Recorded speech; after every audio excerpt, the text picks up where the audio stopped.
Hello there, this is Fiona, host and main GM for What Am I Rolling, a twice-monthly RPG one-shot podcast. This is a bonus Q&A episode to tide us over to the next one-shot, and it is indeed a very special Q&A, as a few weeks back I had the absolute pleasure of interviewing Mikey Hamm, the writer and game designer of Slugblaster, a tabletop RPG about small-town teenage hoverboarders who sneak into other dimensions. Many of you will know that I recently ran a one-shot of Slugblaster right here on this podcast. It's episodes 68 and 69 if you want to go check those out. I have to say it's been one of my favourite sessions to run to date. I really enjoyed the aesthetic and the possible world building this stripped-down Forged in the Dark game system provides, as well as the flexibility it allows players to just get creative with their game moves. The Kickstarter for Slugblaster has recently finished, but the backer kit will be open soon, so I can highly recommend checking it out. I'll put links to Mikey's work and recommendations on the What Am I Rolling website and in this episode's show notes. You can also find out more about Slugblaster and join the official Discord server on their website. That's www.slugblaster.com. So can you tell us a little bit about yourself? Who are you and what do you do? Sure. I'm Mikey Hamm. I live in Edmonton, Alberta, Canada. I'm a dad. I have a 3-year-old daughter. And for my day job, I'm a support worker for a man with autism named Anthony. And I help him with his business. He has a delivery business, which me and his mom co-founded with him. And that's what I do for my day job. Nice. And tell us a bit more about Slugblaster then, this game that you sort of kickstarted. You do have quite a variety of stuff that you've done in your background. You're quite a very skilled professional, I will say, looking at your website. So going from all this all these different projects and stuff, what made you go into writing your own games? Yeah, I'm a bit of a creative generalist, I guess. I really like making things, and I sort of like the challenge of sort of learning new forms and mediums. So I've sort of accepted that about myself, that I'm gonna sort of migrate to all sorts of different areas. But I've always been a gamer ever since I was young, and but my 20s was my creative life was mostly about music. When I stopped doing that, the fact that I stopped doing shows right around the time I met Stephanie says a lot about the reason I was doing shows in the first place. But once I stopped doing music, I sort of had a creative void to fill. So I started writing more and getting into indie RPGs and stuff then. And that's sort of when this chapter began. And so how long would you say you've been playing role-playing games for, and either playing in them or actually running them yourself? Yeah, I've played my first game of D&D when I was 14, and I've basically been playing regularly since then. I've always had a game that I've been in or running. It's sort of been the background, the hidden background hobby of my life for many years. And that's, and of course, before that, I was doing anything and everything that was role-playing games without being a role-playing game, because I just hadn't discovered them yet, Yeah, like you said, you had this sort of a musical background, which obviously I feel like anything creative lends it into, sort of like they're all connected in some way. So that's really awesome. Yeah.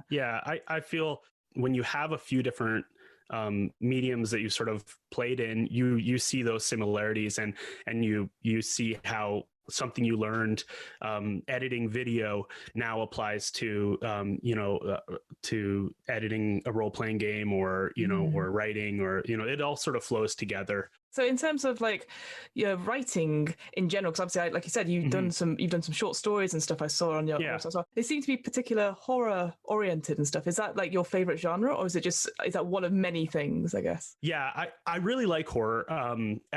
But it is just sort of one of a few things I tried.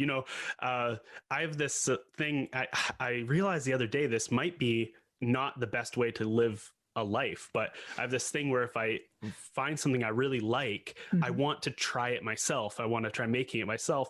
And a lot of times it's really fun, but sometimes it ends up with a period of time where I can't enjoy that thing anymore because I'm too stressed with, because I also do something when I'm working on my own project. I try to, in a lot of ways, I try to isolate myself from a lot of things similar to it, just to sort of stay in my own little space with it. And so, yeah, when I was writing, I loved horror and I still do. But when I was writing that horror story, I couldn't watch a horror movie because I would just be thinking about my own story the whole time. And so, so I realized I think I might have to be aware of that. And if I find something I really, really love, I might just have to tell myself I'm not allowed to try it because I have to keep it for myself, for my own enjoyment, but that's absolutely fascinating, actually. Yeah, I totally see that side of it. Like I do a lot of improv and I absolutely love it, but I've been reading loads of books on it, which is great. But then when it comes to then reading it and then thinking about it, I'm always in my own head because of stuff I've read. So it got to the point where I had to stop reading it because I'm during lockdown and stuff. Everyone's been doing more and more stuff online, but I was really struggling to read anything fiction wise. I prefer like non-fiction, like as if it's like a goal in quotation marks, like I've done a chapter today, I've made notes, which again maybe isn't the healthiest thing to do, but it gave me some structure. And there's definitely it's that sort of, I don't want to say the word obsession because that sounds like it's a bad thing. When you're passionate about something that you know it inside and out, that it gets to a point you're constantly referring back to it when you're watching a film of it or something like that, and you're like, but it's not how you picture it because you've built up this amazing knowledge and wealth and you're working in your own project. So I completely agree with that idea that you just are. I know I've heard interviews with a lot of comedians who say like when they go home, they can't watch comedy to relax. They have to watch like true crime or something like that, because even though they love comedy, it's just not, it now can't be their comfort food anymore, right? Because it's also their job. So so I think that's something to be aware of for sure. But yeah, I love horror. I loved writing those horror stories. I also just like writing anything. I like writing other anything sort of with a bit of wonder and humor in it. So like just the extraordinary. Well, that's actually a really good segue into Slugblaster. So can you give us a sort of a brief overview of what Slugblaster is and how it's different to other Forge in the Dark games for us? Sure. Yeah. Well, as for how it's different, it's a smaller, brighter game than Blades in the Dark. It's a bit faster too. Blades is sort of like eating a rich meal, and Slugblaster plays a little bit more like popcorn. I just tried to make the game smaller and lighter and smaller and lighter, just sort of out of my own that's the kind of game I like to run. And also just sort of knowing that there's so many great games out there that I didn't really want to make a game that people had to play for 20 sessions in order to finish or to get the full arc of and experience of. So I wanted to make a game that, people could play a few sessions of and really get it. And then if they want to play more, there's certainly room to, but I wanted to make sure that they got the entire experience in a few games, or even in one game. That's why I made Slugblaster Turbo, the one-shot version that you played. So and as for the premise, I mean, you're teenage hoverboarders. You sneak into other dimensions as a sort of thrill-seeking, fame-seeking hobby called slug blasting. It's sort of like the new dangerous teen trend, or like the hot new skateboarding like subculture. And then you film yourself doing tricks, and you live stream it, and your runs to those other worlds. And the touchstones often I use are, I say, Big Hero 6 plus Adventure Time, or maybe Midnight Gospel, plus this movie called Skate Kitchen, which is this amazing movie about a crew of real girl skateboarders that touches on a lot of the sort of teenage life and home life stuff that Slugblaster does. Nice. Oh, that's cool. I hadn't heard of that film before, so I'll put it on the it's really good. It just came out in the last couple of years, but it really, when I was watching, I was just like, okay, this is the one that this is the touchstone for Slugblaster for that side of it. Yeah. And then the gameplay loop of Slugblaster is pretty simple. There's two resources, style and trouble, and you sort of go into these dangerous worlds and try to collect style points. They're like, I guess, the treasure of the game, by doing risky things in cool places. And then you try to gain as few trouble points as you can. And then when you get home, you sort of get to do, I call it shopping for scenes, but you get to sort of spend those style points and those trouble points on different scenes and events that trigger. So, you might spend some style to get invited to a party or recognized on a street or get your name on a shoe, but you might also spend trouble to, you get grounded by your parents or get dumped or all these other sort of typical teenage tropey things, and that sort of, and then you go out and you get more and you do it again. So that's the loop. So the thing when I was reading through, sort of like you said with Slugblaster, again, it hits on those touch points where it's like, again, you don't need to know of everything. Like you referred to it, like it's getting parents into a panic, a bit like how D&D did back in the day and stuff like that. And it's just all those little things that I think everyone can connect to in some way. And I just, again, for me, when I was reading through it, I get very big sort of Back to the Future vibes. That sort of the visual of it. Again, because I think you drew all the original drawings and stuff as well. Oh no, I am an artist. I do my own illustration, but I wanted to get something a little extra good, so I found an artist named Scott Ford who can just do so many things that I couldn't ever do. So Scott A. Ford is his name. He's an amazing illustrator, and he did the cover art, and he'll be doing all the art for the book too. Yeah, so if you have a chance to look at it, it is one of those things that is definitely very, very eye-catching and pops off certainly the screen. So it's Adventure Time. I sort of referred to like Tony Hawk's Pro Skater 2. Yeah, that sort of the visuals of that was really cool. And I think what I did like about it is that you don't necessarily need to know all these things. Again, if you know of a concept of parkour and all that sort of thing, there's that actually a little bit off tangent. My flatmate sent me a link to Pro Tag, which is basically, I don't know if you've seen it. It's just like this huge structure, and you have basically a game of tag, but with people who are parkour athletes essentially. And that is incredibly impressive how they do it. Like it's probably going to be a new sport or tournament. For sure. And that, again, just getting that vibe as well. Just people who are so quick at just doing these amazing skills, and it being all recorded on a very cool, like a gimbal-esque thing, getting it shown. Yeah. So, and it just, so it just hits all those things. So I feel it's very, very accessible to anyone who's interested in doing RPGs but not sure. And like you said, the Forged in the Dark system from Blades in the Dark, it is very sort of grim dark as well. Like Blades in the Dark is really cool, but again, if you're not into the setting of it, I feel sometimes you're a bit like, well, I mean, it's basically Victoriana with ghosts and steampunk and stuff. Yeah. What you've done with the system, like slimmed it down and making it really, really simple, like the idea of style over sort of trouble. Get more style points, that's good. Get less trouble points, that's also good. So it's that. Yeah. I really, really like that as a concept. Yeah, no, I'm really glad. I'm glad you think it's accessible, because a lot of times it sort of feels like this strange Frankenstein's monster of touchstones. But I hope it is something that even if people haven't heard or thought of it before, they get how it would fit in right away, right? With like, oh, of course, yeah, this, if there was this, teenagers are always doing dangerous, risky things, and to try to make an identity for themselves and impress their peers. So like, okay, so yeah, if a teenager could go into another dimension, of course they would, right? And of course there'd be sponsorships and companies trying to sell them gear for it. That I tried to make that all make sense. It intuitively, and everyone's also been a teenager. And so even if they don't connect to the other stuff, like a lot of people who play test with me don't know anything about skateboarding or any of those tricks or anything like that, but they often just have a lot of fun being a teenager. And I know Slugblaster's by far not the only game where you get to be a teenager, but I think it's still a rare enough thing in role playing that people just have a lot of fun just being a kid in that, especially that first hour, right? I've heard that in the game you ran, people just loving being these cool teenagers, right? And it's, you could almost just as a GM stand back and let them just go at it for hours, in homeroom or whatever, right?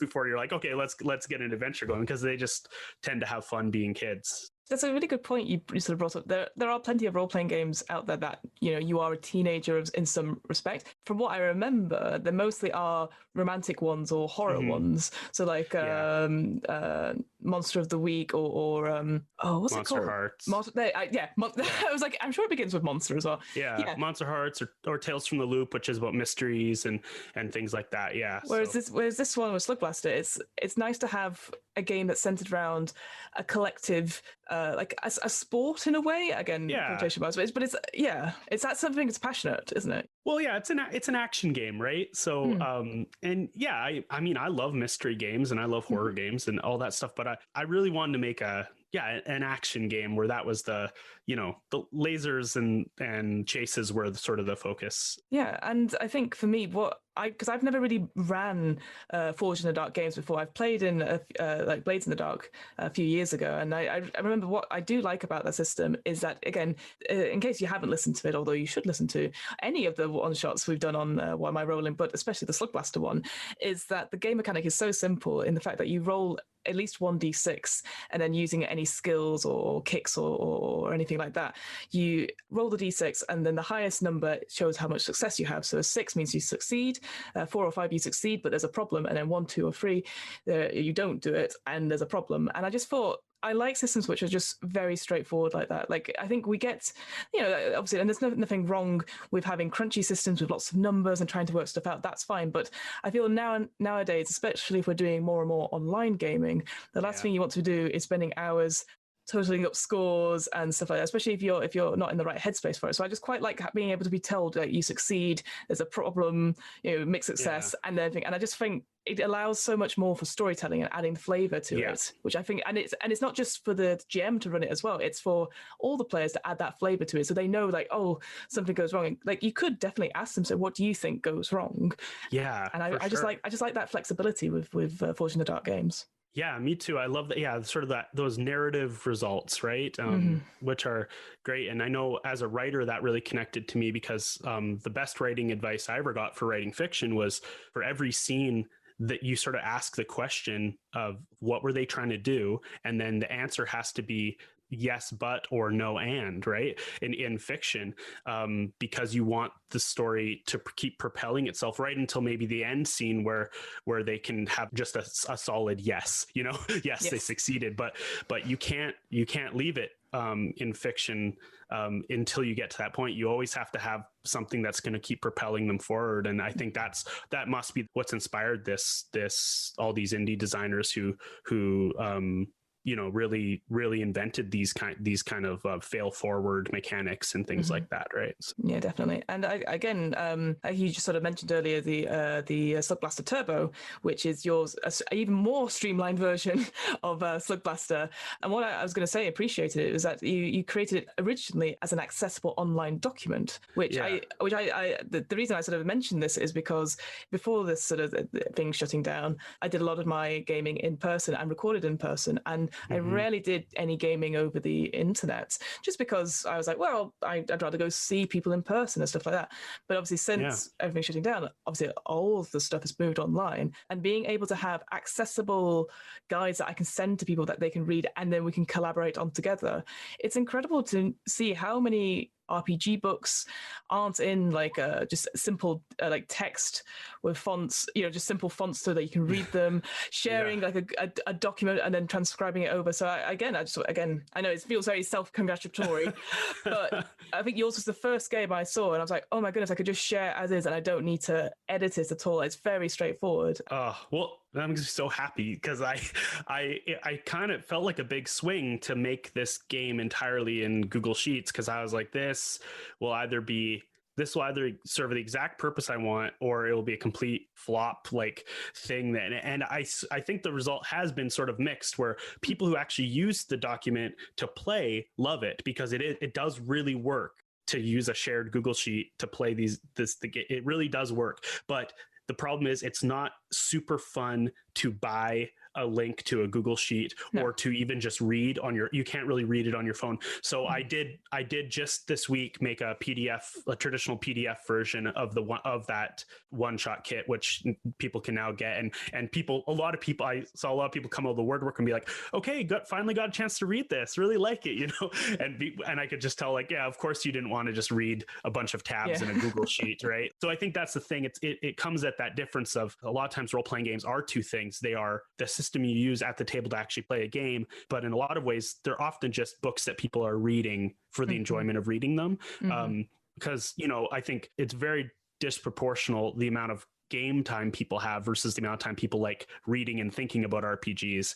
And so a lot of times RPGs, the main use of them is to be read and enjoyed by the reader. And then, or that's maybe the main use as far as like quantity, but obviously every game designer wants their game to be played more than anything, right? So yes, exactly. you kind of have to balance those two things. No, I completely agree. It's definitely something I've discovered running games in the pandemic, is that it's always, I quite like it. So if the resources are there, but they're not necessarily tied to a platform. So obviously you mentioned their Google Docs, but it means you can share them with someone who just with a link, and they don't have to have a login to use it. Whereas if you have Roll20 or all that sort of thing, which are also equally good platforms if you are already connected to them.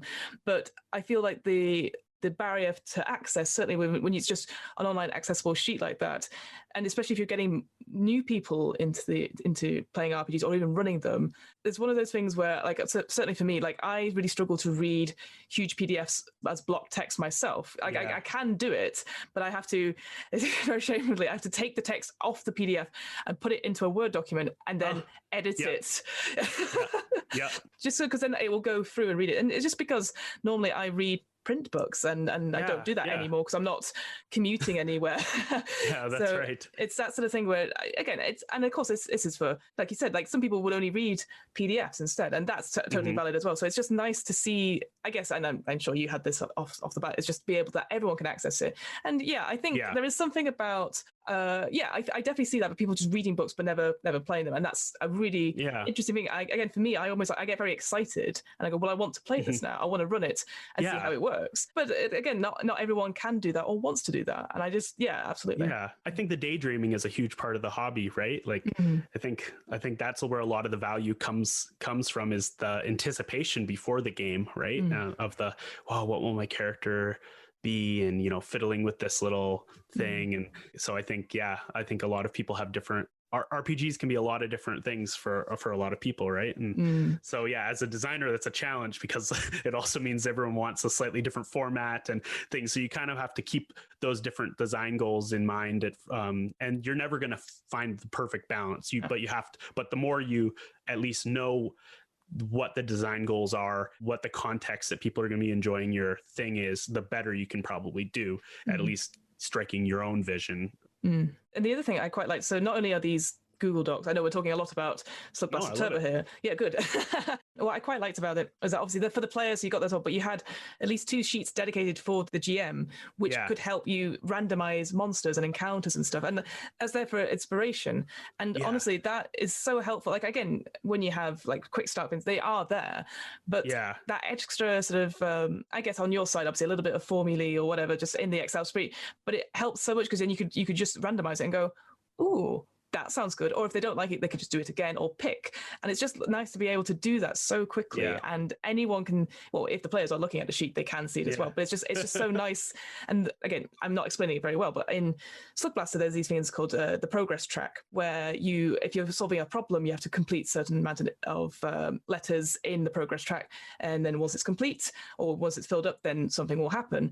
And what I quite liked with Slugblaster Turbo is that you could start putting it in on your sheet, but then it automatically updates all the other sheets so that everyone can see it. So not flicking back and forth between things. And what was great about that is that you don't have to share your screen for everyone to see that. And I think, again, it's all these tiny little design choices, but it's so helpful because that means the players can all see themselves. They don't have to worry too much. They only need to concentrate on their sheet. They don't need to be going through all these references. And like the amount of times you're staring down at your character sheet, and you're like, well, what can I do? Rather than like looking and like going, I want to do this. And then rather than justifying from the sheet, you're doing it and then justifying it, which I think is so valuable. Yeah, no, I've just, the thing I just keep learning again and again, every time I do a playtest, is just how the story immediately takes over everything.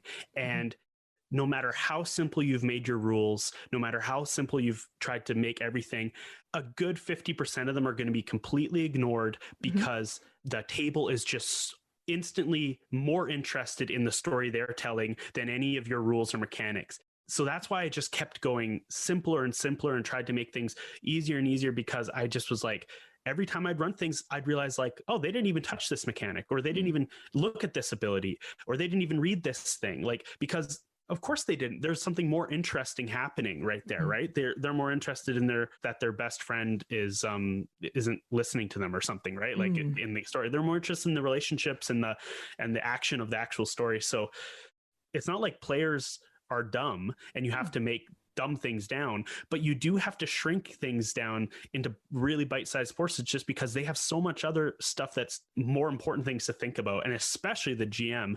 I really believe that the more you can do as a designer to serve the GM, the better and more popular your game will be, because the GM's the one who's going to run it, who's going to pick it, who's going to talk about it to their friends, and like the GM is the one you have to court, really. And the easier you can make that game, running that game for them, the better. That's why I put so much into the GM section of that game, just because I just wanted the GM to have every tool they could to run that game. The only thing I think I would still maybe add is even just a fully written, like pre-written adventure for GMs who really just want to get up and go. But that's not really the convention with Forged in the Dark games. No. It's much more about improvising, which, you know, and so I sort of just left it. But I think I still might look into that one day, because I have heard that one of the sort of criticism that Forged in the Dark does get is that it can be really tough to GM,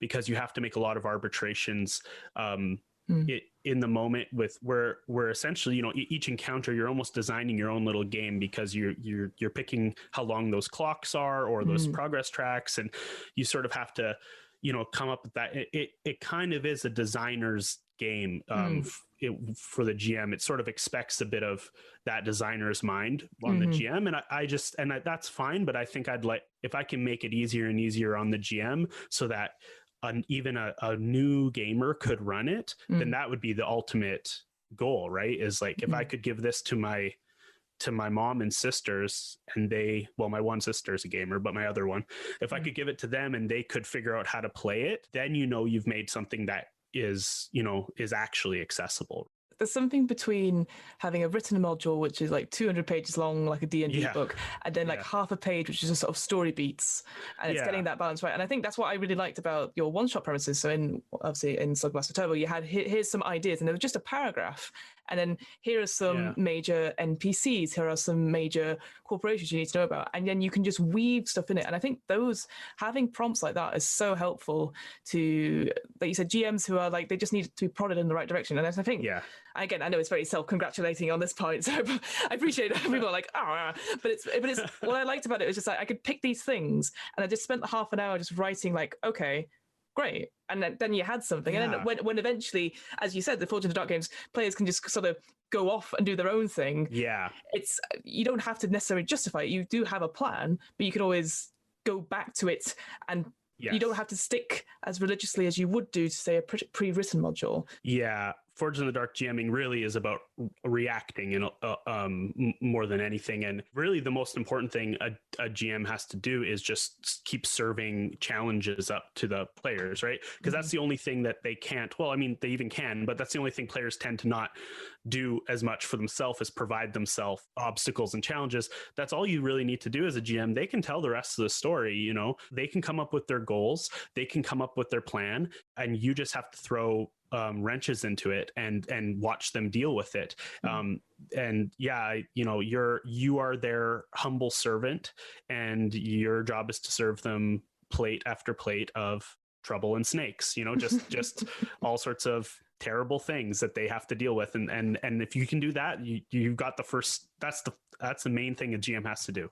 So that's why I put a whole section of just problems in the GM's guide, is just like a bunch of tables, just so that you're never short of bad things to give the players, you know. I kind of mentioned it before, but there's something very positive about Slugblaster, like compared to like I said, with when you have Blades in the Dark and that system, sometimes it can be very grim dark from the setting, and this is probably the first one I'd seen which was like, it's a competition, you know, or competitive environment, and you have like rivals and stuff, but ultimately it is very much good guys win throughout, and you explore new places, and it's like, that's the one thing I again, self-congratulating, I know, but there's the little tidbits of world building you had, so like I'll never say it right. It's a problem. I always say it wrong at the last minute, but it's Popularia. Is that the one? Yeah, that's right. Yeah, Popularity. So the idea this world is just full of like the coolest people, and it just looks amazing.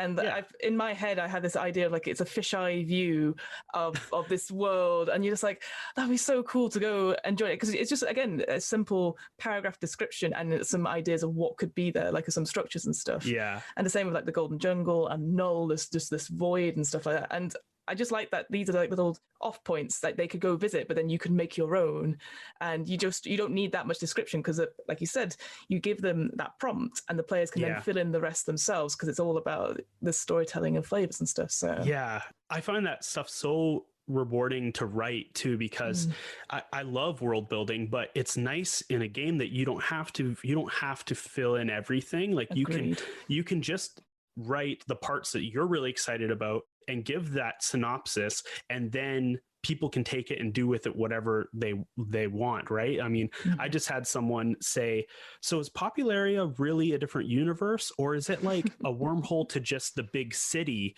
that these kids from Hillview think it is another universe?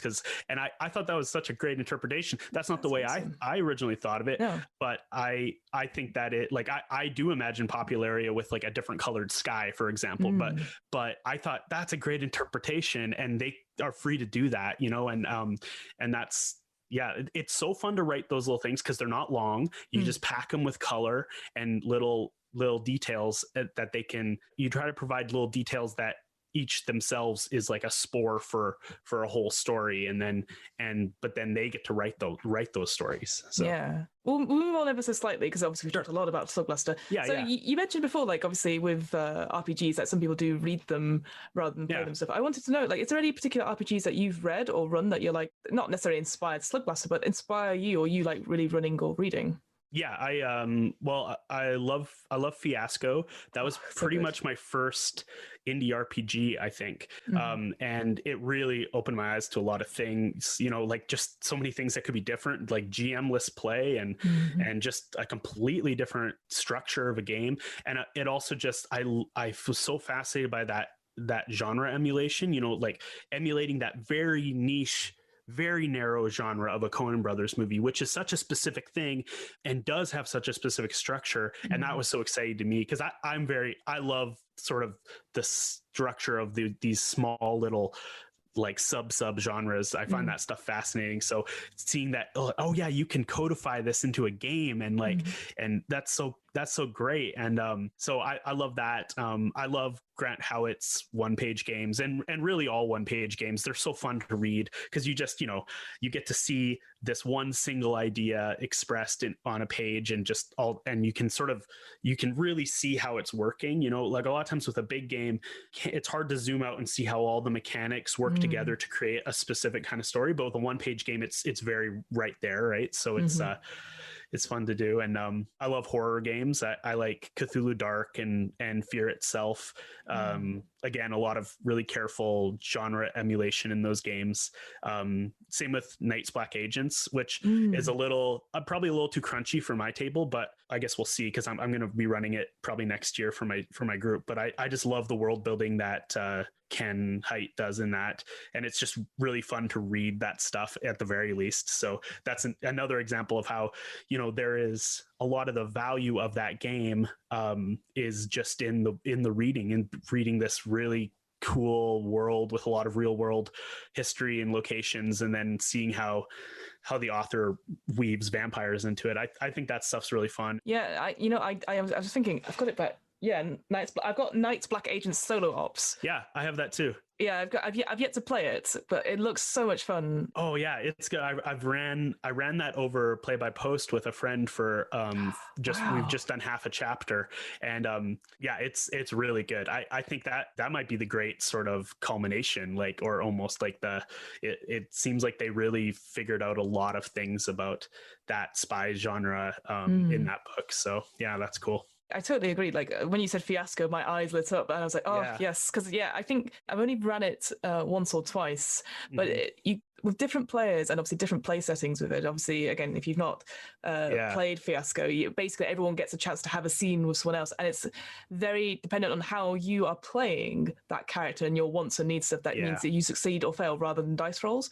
And again, maybe it's not for the people who are beginning to get into RPGs and are not too sure about it, but my goodness, if you are into role playing or improvisation, or if you're a little bit of an actor in you, it is so much fun just to like commit to these characters who are so flawed and so sometimes are selfish and out for their own things, and then have a twist after the first act, as it were, and then you have to go round twice more and somehow get out of it. And it's just something delicious about it. And again, I think both games I've played and helped run, I thought to myself afterwards, God, this could be like a proper book. And I don't think you necessarily get that all the time with RPGs. Because sometimes, again, if it gets too crunchy, sort of that goes away from the story. But something about Fiasco is just absolutely, absolutely beautiful. So that's why I was like, oh, yes, Fiasco. Yeah.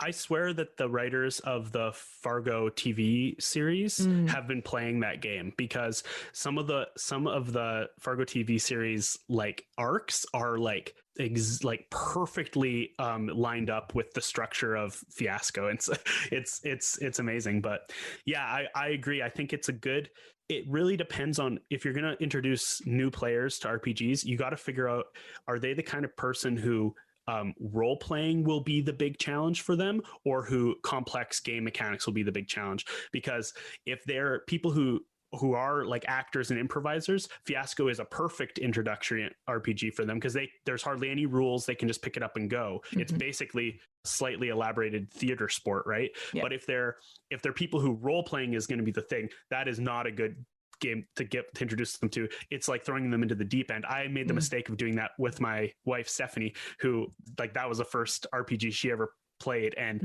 she was just like so overwhelmed at the idea of three people looking at her and going, okay, now write a scene from nothing right now in front of us, and make it good. Like, we're judging you. Yeah, exactly. It's very daunting. And so that was when I learned, like, okay, you got to really figure out what is whereas me and her play this board game called Fog of Love, which is great, and it has a very light role playing elements, and it's actually a great introductory RPG for someone who's on the other side, like my wife is, where she's fine with complicated tabletop games, but the role playing stuff is the stuff that she needs sort of to be nurtured and brought into carefully, right? And so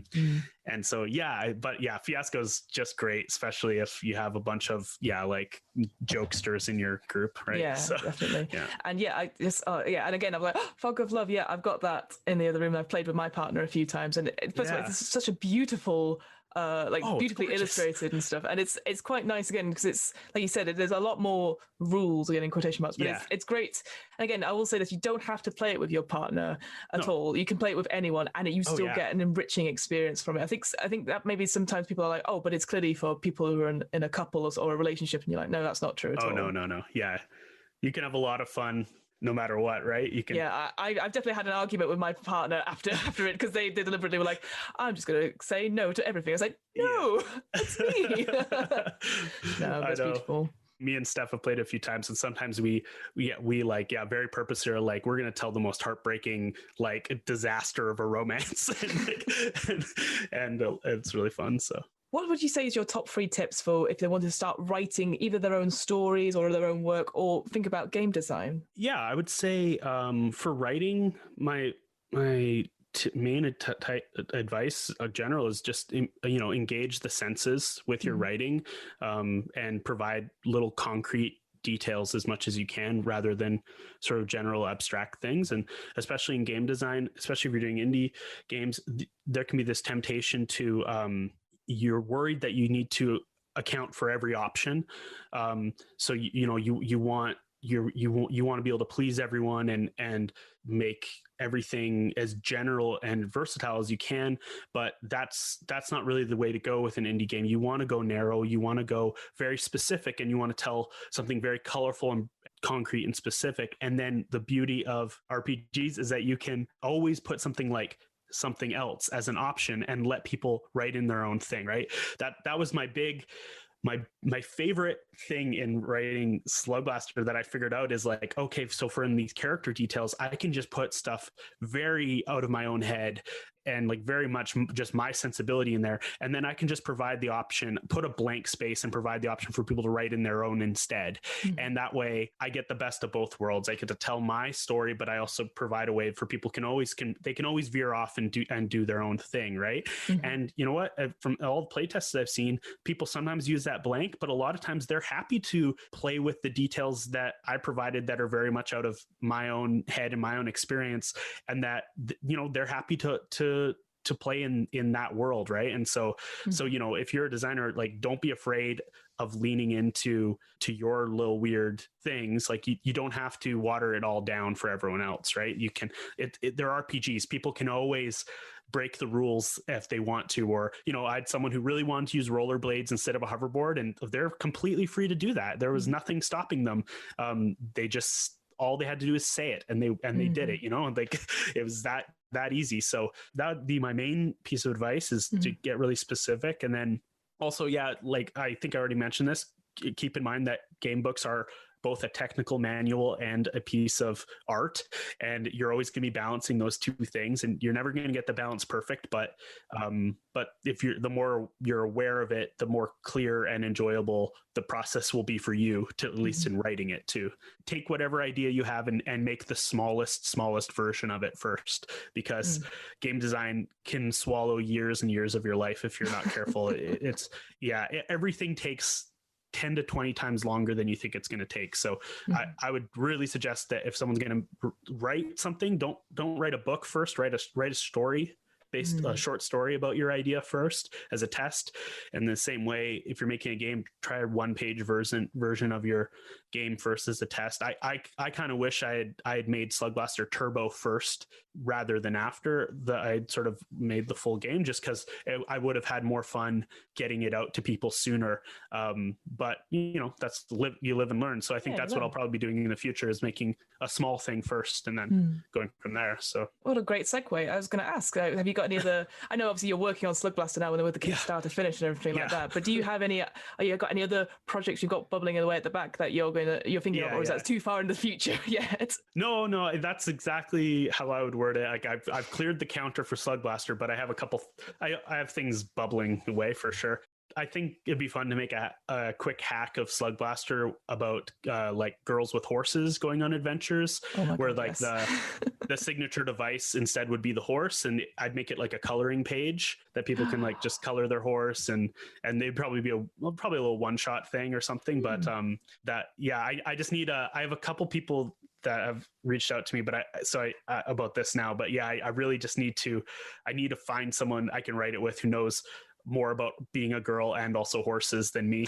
But or I would love for someone to write that even just with my like oversight and get blessing. Even I'd be happy for that. I just want to see that game because my daughter really loves that Terrible Spirit TV show on Netflix. But I know exactly what you mean. Yeah, she loves it, and I'll be watching it with her. And I'm just thinking like, oh, this is just like Western girls Slugblaster, and I was like, this could make a very easy hack. And so my main sort of idea for a future game is that I want to make a game about the raunchy teen stoner quest sort of buddy comedy movie, like Superbad or Booksmart the game, basically. Yes. And Booksmart is a great film. If you've not seen that film, I love that movie. I love it so much. And those again are these sort of very specific formulaic sub genre of movies where it's always like the same thing. They're trying to get to the party or whatever. And it's about two friends who've been friends for a long time, but they're starting to drift apart. And this big adventure that they have to go on is what sort of breaks their friendship at first and then helps them realize the power of friendship in the end. It's always the same lesson, and they're really fun, and it's just a lot of like gross out humor and humiliation challenges and things like that. So it would be a fun game to try to make like a one shot. And I definitely see that as almost like a 2-player sort of thing with I think it would be 2 to 3 players at max. So third, because it's almost always 2 players in the two people in the movie, and if there's a third, it's always like sort of the wild card, like the McLovin would be like the third. So yeah, it'd be 2 to 3 players, and then and a GM probably. So I don't think I've ever, like, obviously you hear about random RPGs about that. I've yet to see that. That'd be awesome. I would love to play a Book Smarts inspired RPG, because that's, I'm going to have to rewatch that film now, because that's such a good film. For sure. I did a content analysis of that genre recently for a class. And as I was doing it, I was like very much just thinking about how I would make a game out of it. So it was just like, nice. So I've been sort of fascinated with that genre for a while, probably because I wasn't allowed to watch any of those movies when I was a kid. So now I'm like, so now you're like absorbing them all. Yeah, exactly. It's the same reason I made Slugblaster. I probably didn't have a very cool teenage experience. I was just sort of a nerd. And so I think that's part of it. Too deep. No. Yeah, exactly. I wanted to get your sort of predictions for, like, because obviously this is your main foray into role-playing games. I'm wondering what you think that the future of role-playing games would be. Like, if there are any trends or anything that you're like, oh, this will become a big thing? Because obviously you've now created your own game. I just wondered if you've got any predictions perhaps in the next 5, maybe 10 years of RPGs, which I know sounds like a huge, because things change so quickly, but just out of interest, really. Yeah. Well, things change quickly, but I think tabletop stuff is kind of slow because tabletop games take so long to write that a lot of times it's actually kind of easier to predict that than it would be to predict like other things like tech maybe or something. But I don't know. I think because I still think, this sort of seems like old news, but I think the actual play movement is going to still be the driving force. And I think what you'll start to see is more games designed with that actual play experience in mind. So sort of what we just talked about with this buddy comedy thing is I think there'll be more games that are designed for a smaller player count, because you're now thinking about games that have an audience, right? So because usually when you play a role-playing game, the traditional setting, you and your fellow players are the audience. You're each other's audience, right? And so it's good to have a few people, and it can sometimes feel a little awkward playing a game with only 2 or 3 other people. But if you have an actual audience listening in, I think that it feels different, and having a smaller player count can maybe make for a better listening experience sometimes too, because it's more like what a typical movie, a typical movie would be cast, right? With just a couple characters that bounce off each other or whatever. So I think there might be more games that are designed for smaller player groups, maybe stuff that involve even like crowd participation mechanics for live streaming, where crowds vote on things and that's integrated into the game. And then I think also related to that, probably start to see more of a blur between tabletop games and like video games and virtual tabletop platforms, all sort of blurring together things. I know I saw something, I was trying to dig it up there. I saw something on Kickstarter recently, which was, it's like a video game, but you play it with friends, and it's meant to be like you're meant to role play while you play it, and the GM kind of sets it up. So I don't know if you ever played Neverwinter Nights back in the day, but they had a mode where you could do a GM mode and build a dungeon and then have players run through it. That was like a very proto version of this, but okay, cool. I think there might be more things like that where we're kind of like what you said, as more people are playing online anyways. I think there'll be more things that are using digital tools and just integrating them into the role-playing experience, because there's no reason that dice and paper have to be joined with the act of telling a story together, like where all of the mechanics are video game mechanics, but the convention is built around people telling a story together, while they play it. So there might be more things like that coming out. And then if you could integrate that right alongside, like, the rest of the platform, that, with even with the chats and the streaming and stuff all together, you might see more stuff like that. And I think just in general, role-playing games are just going to get more and more mainstream and just going to keep growing, because, hopefully beyond D&D, but which I'm of the school that any new player is welcome, even if they play D&D for 15 years before venturing into indie RPGs. I'm fine with that. That's what I did.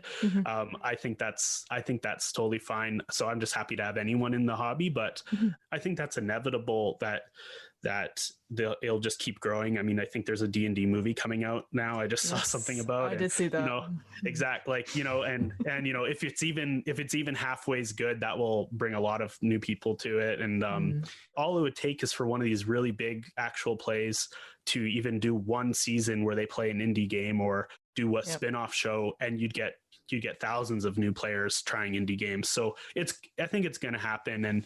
And as it does, it'll become more of a normal art form where it's studied in schools, and just like the novel and the comic book and everything before, you know, people used to laugh at the idea that movies would ever be studied in university. And now, you know, that's a whole thing. And now they're studying like how video games are designed and how they make you feel and stuff. Exactly. So yeah, absolutely. And it all should be. Games are a wonderful art form, and I think they're very worthy of study, and RPGs too. So 1,000% agree with you. I do like the idea that, like you said, like it'll be a lower player count and stuff. A friend of mine, Chloe, she started doing just streaming single player games, solo actual plays. Yeah. And she does it she's a very tech savvy person. Yeah. She works in the theater, so she'll have like open broadcast system, filters, and do lots of stuff. But because it's, as most people who've played solo RPGs, they are quite personal and stuff. So to share that experience, it's almost like theater, and you're watching it. And it's interesting what you said about the chat as well. For me, I've had interesting experiences with chats because I don't stream yet, but I've definitely played in games which have been streamed, and like the GMs are distracted by the chats because obviously they don't have a moderator or whatever. Yeah. And again, these things happen and stuff. But for me, I am definitely a player who just doesn't look at the chat or anything like that. But as someone who is watching, I mean, I've been on panels, or seeing a panel or in a Zoom call and typing my comments as I'm agreeing with someone. But I guess for me, I mean, that's such an interesting concept, having a game mechanic, which is the thing that comes to my mind is that, you know, when you play Jackbox games and you have an audience and they can vote on what they thought was funny or not. That's right. Having that in a role-playing game sounds absolutely fascinating. I'd be interested to see how that would work. Again, it'd probably take a lot of play testing, but it sounds cool. Again, there's this thing I could not figure out how to Google and find the name of, but I did see something that is this. So this does exist. And I'm sure one of your listeners will know what I'm talking about. But it's it's sort of this. It's this virtual world that you can build and have your players play in, and it does have at least in the Kickstarter video, it showed a sort of a voting mechanic that the audience could do to like determine outcomes and stuff. So I know there are people thinking about this and working on this, and I think it'll be really, really exciting to see how it works and the hobby evolves. I mean, you know, it might even be useful to think of this at a lot like sports. You know, if you think of sports, there's sport as in the game you're playing with your friends, but then there's sports as in the thing you watch with your friends and you watch professionals do. That's what we're almost seeing happening in this hobby. And so maybe we can look to sports to sort of see glimpses of what the future might hold and stuff even. I don't know, but yeah, I think that's actually a really good analogy. I guess the only thing is obviously there's no necessarily a winner in role-playing games. That's right. Yeah. I mean, maybe esports followed that route, and this was a little more, you're right. This is more like theater as well, right? It's more like a sort of so maybe we should see what sort of avant-garde participatory theater is doing and stuff, and to get fun ideas. Oh, fantastic. Well, sadly, we've come to the end. Yeah. We've talked so much about, I want to keep talking. It's so exciting. So I guess I love this. Oh, no, thank you so much, Mikey. So I guess we'll just round off. Where can we find your work? Where can we get Slugblaster? And where are you on the internet? Sure. Yeah. If you go to mikeyhamm.com, you can find some of my stories and videos and different things I've worked on. And if you go to slugblaster.com, you can find links to everything Slugblaster, and you can get Slugblaster Turbo right now. And the full game will come out in this summer, and there'll be pre-orders available for that coming up. And then I'm sort of on Twitter here and there. I don't go on it a lot, but I'm on Twitter at Mikey maybe. Yeah, I just want to say thanks so much for talking, and also for running Slugblaster. I've only listened to part 1 because that's all that's out right now. Yep. As of this recording, but I've just loved it. You're an amazing GM, and it's so fun listening to it play. And I also love boundaries and foundries, because I know I've obviously know what lines and veils, but I love that foundries thing. That's such a great way to sort of prime the pump, right? Yes. And get that's so great. I love, and it's a nice way to, like, a sort of a nice positive bookend to after doing the necessary, but because sometimes depressing work of lines and veils, to then go into foundries of, like, so it's so. That's so great. So I'm really enjoying it. Thank you so much. Brilliant. Well, I'll quickly explain what foundries are. So thank you so much for bringing it up. Yeah, so something I learned in improv. There's a book called The Improviser's Way by Katie Shute, which mentions it. As with all these things, it's like it credits another person who's invented this. Yes, of course. Yeah. But as we said, so obviously boundaries and lines and veils is a safety tool used in RPGs, which is hopefully something that I'm definitely trying to bring in more and more to games as we go along. I used to use them anyway, but I used to edit the audio out because I was like, I need to concentrate on the game session. But actually, going forward, it's something that is fairly important just to remind people. But so lines and veils, essentially a line is a topic we don't cross. It's never going to come into the RPG at all. A veil is something that can be in the background, but we don't focus. It's not the main focus of the story. So it avoids any uncomfortable topics and stuff.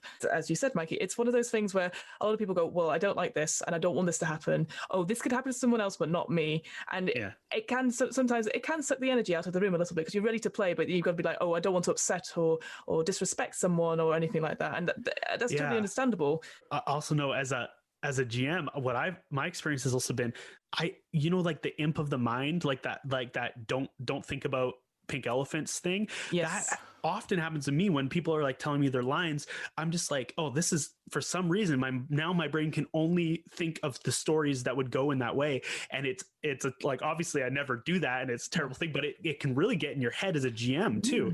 And so go on. Then Foundries solves that problem. So Foundries, again, it's something really positive, something you want to see in the game. So for us, we talked about, like, silly things like there's going to be a complete wipeout of like a crew, there's going to be rival gangs, there's going to be a big epic chasing, which again, if like we've talked about Slugblaster, all these things are naturally going to come up, but it's quite nice to be like, oh, they know exactly what they want. But you can have silly things like somebody wanted a Hitchhiker's Guide reference, bum bags or fanny packs to come up, which is such a nice random thing, and that was a really lovely bonding moment.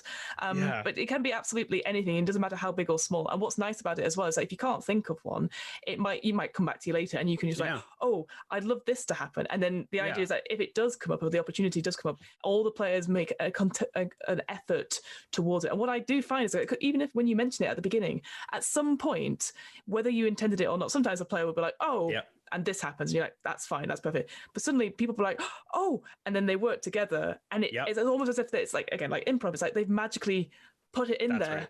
The brain is so good at that, especially the collective brain.